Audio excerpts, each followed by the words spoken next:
une essence, un cri, une douleur, un bruit, un cœur très doux, ami, un cœur qui bat la vie.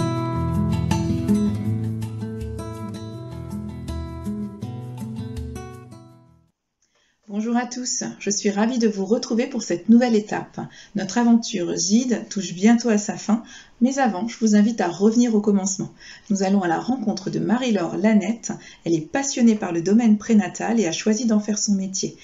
Nous allons la suivre au cours d'un atelier massage bébé, mais avant, elle nous dit tout sur son métier et sur ce qui l'anime. Bonjour, moi je suis Marie-Laure Lanette, je suis accompagnante périnatale.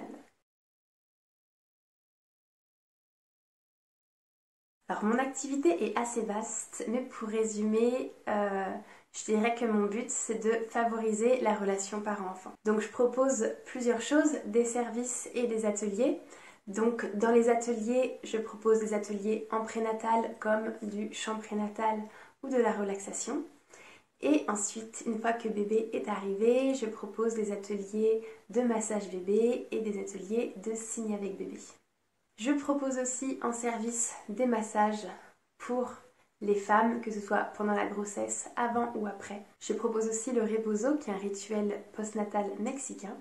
Et puis, je vais aussi au domicile des parents.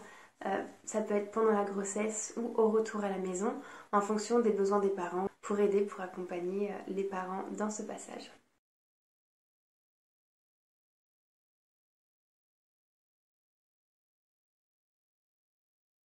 L'anecdote du chant prénatal. Oui, c'est une belle histoire et j'aime bien la raconter. Il y a quelques années, je me cherchais un peu. J'avais essayé pas mal de choses, notamment dans le domaine de l'enfance, mais je ne trouvais pas exactement ce que je voulais faire. Donc j'avais travaillé en centre de loisirs, j'avais passé mon BAFA, je m'étais penchée peut-être sur le métier d'éducatrice de jeunes enfants, j'avais fait un stage en médiation familiale.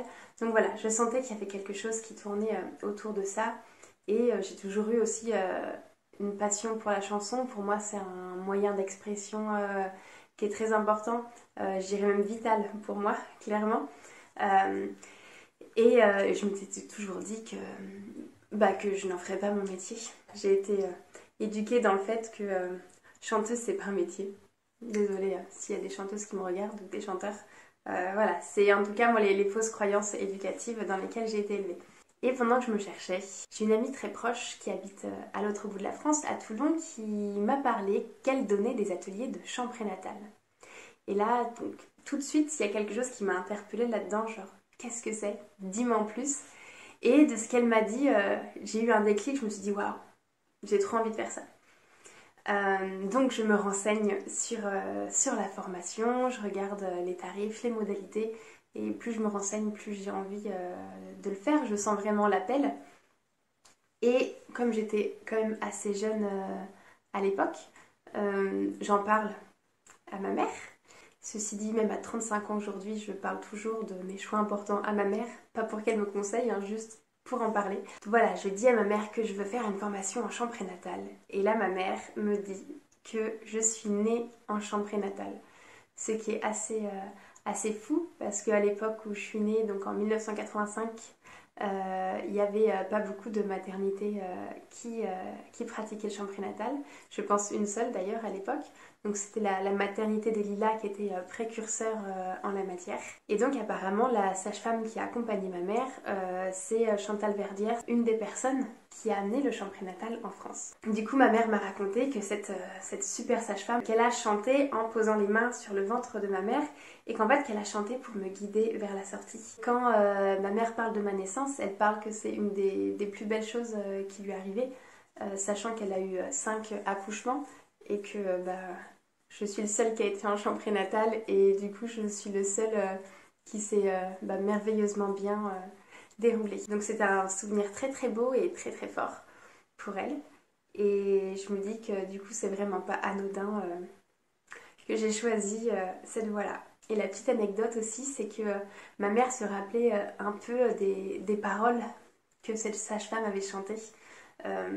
Mais pas exactement. Et en cherchant sur internet, j'ai retrouvé cette chanson.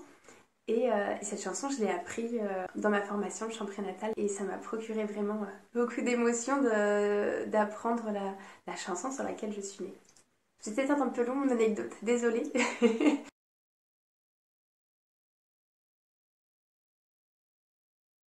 Alors, ce qui m'anime, plein de choses. Je pense que je fais partie de ces gens qui ont tendance à cette capacité à s'émerveiller pour rien et en fait pour tout.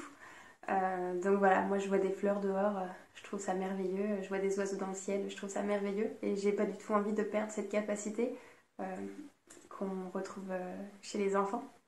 Et donc ce qui m'anime, je pense c'est un peu ça, c'est les petits grands bonheurs de la vie. Je pense depuis mon enfance et jusqu'à encore aujourd'hui, au final, je me disais, quand on se demande, on s'est tous demandé, notamment souvent à l'adolescence, quel est le but de ma vie. Et moi, je sais que voilà, depuis toute petite, je me dis le but de ma vie, c'est de rendre les gens heureux. Et puis, assez tardivement, je me suis rendu compte que pour rendre les gens heureux, il fallait que je le sois moi-même et que de faire toujours passer les gens en priorité, c'était pas forcément bon ni pour moi ni pour eux. Et je trouve que c'est une très belle leçon à donner aussi aux parents qui ont tendance souvent à vouloir tout sacrifier pour leurs enfants. C'est bien de vouloir le bonheur des gens, mais son bonheur à soi, il est très important aussi.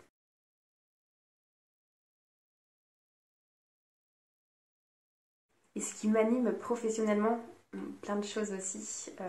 Là, actuellement, j'ai des projets en cours, projets de CD de comptines. Donc, j'ai 2 CD de comptines signés en cours et un projet aussi de berceuse qui est pas encore... voilà, qui est pour l'instant juste au stade dans ses balbutiements. Un des CD devrait sortir normalement là pour Noël et c'est un petit peu un rêve qui se réalise. Il y a pas mal de compositions, ça c'est quelque chose que j'ai découvert en moi récemment, que je pouvais composer des chansons. Donc ça c'est un beau projet qui m'anime actuellement. J'ai un autre grand projet mais qui est secret pour l'instant, dont je ne parlerai pas. Et qui est justement avec Céline, la personne qui m'a fait découvrir le chant prénatal. Donc je suis très heureuse de la retrouver dans ce super projet. Et sinon, en général, ce qui m'anime professionnellement, c'est ça, c'est le bonheur encore des parents et des enfants, notamment parfois dans les ateliers de massage bébé. Il y a des moments magiques où on n'entend plus que la musique et les gazouilles des enfants. Et il y a des échanges de regards entre le parent et l'enfant qui sont vraiment merveilleux. Et quand je vois ça, je me dis waouh, je sais pourquoi je fais ce travail. Il y a quelque chose de très satisfaisant de voir des gens heureux en face de soi. C'est comme des boosts de bonheur. Je pense que j'ai pas du tout répondu de manière exhaustive à cette question, mais c'est ce qui me vient là tout de suite.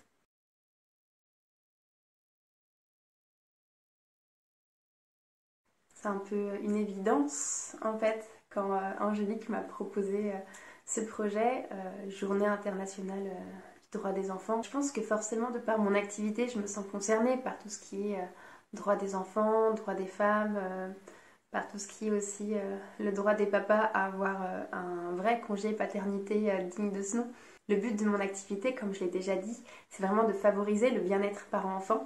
Et donc tout ça, ça rentre en jeu dedans. Et je pense que on sait de plus en plus de choses sur les enfants, notamment grâce aux neurosciences. Et il y a pas mal de choses qui avancent. Lentement mais sûrement, donc réjouissons-nous que ce soit sûrement. Mais c'est quand même encore trop lent et notamment dans certains pays, vraiment les droits des enfants sont quasi inexistants. Et je trouve que c'est important de sensibiliser les gens à ça et qu'on fasse tous quelque chose pour que ça change. Le massage des bébés est avant tout un échange d'amour et de tendresse qui enrichit la relation parent-enfant. La méthode de massage enseignée est non thérapeutique. L'objectif est avant tout lié à la communication parent-enfant par le toucher bienveillant et l'échange.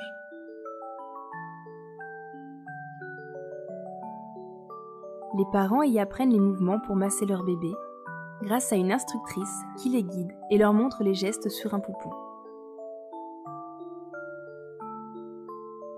Le massage s'adresse à tous les bébés dès les premières semaines jusqu'à 1 an. Les bienfaits du massage bébé. Il permet un moment de relaxation, de détente et de bien-être, autant pour le bébé que pour ses parents. Il peut aider bébé dans son éveil et son développement du schéma corporel. Il permet un moment privilégié de communication et de complicité qui enrichit le lien d'attachement. Il peut aussi aider à soulager certains petits maux, comme les coliques, les flatulences et les poussées dentaires.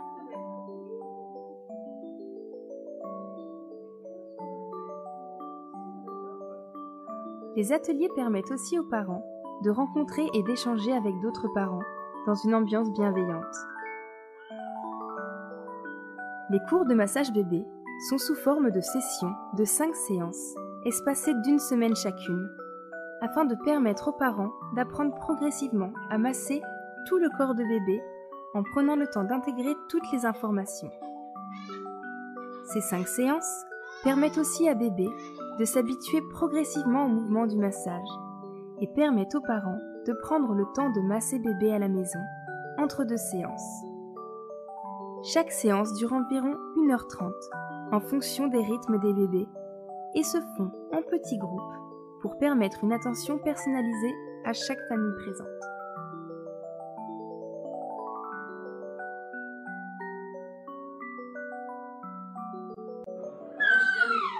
J'ai même adoré. C'est vrai qu'on passe vraiment un moment dans une bulle. Ouais. Et puis le fait de partager aussi avec d'autres parents, c'est vraiment très, très, très bien. Moi, je ferais des bébés juste pour faire un massage.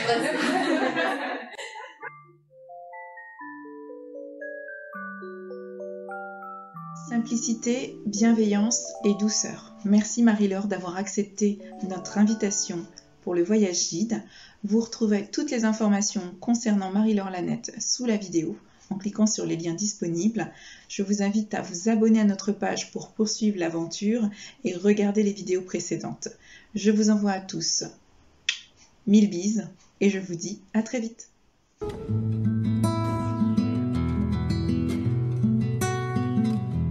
Une essence, un cri, une douleur, un bruit, un corps très doux, ami, un cœur qui bat la vie.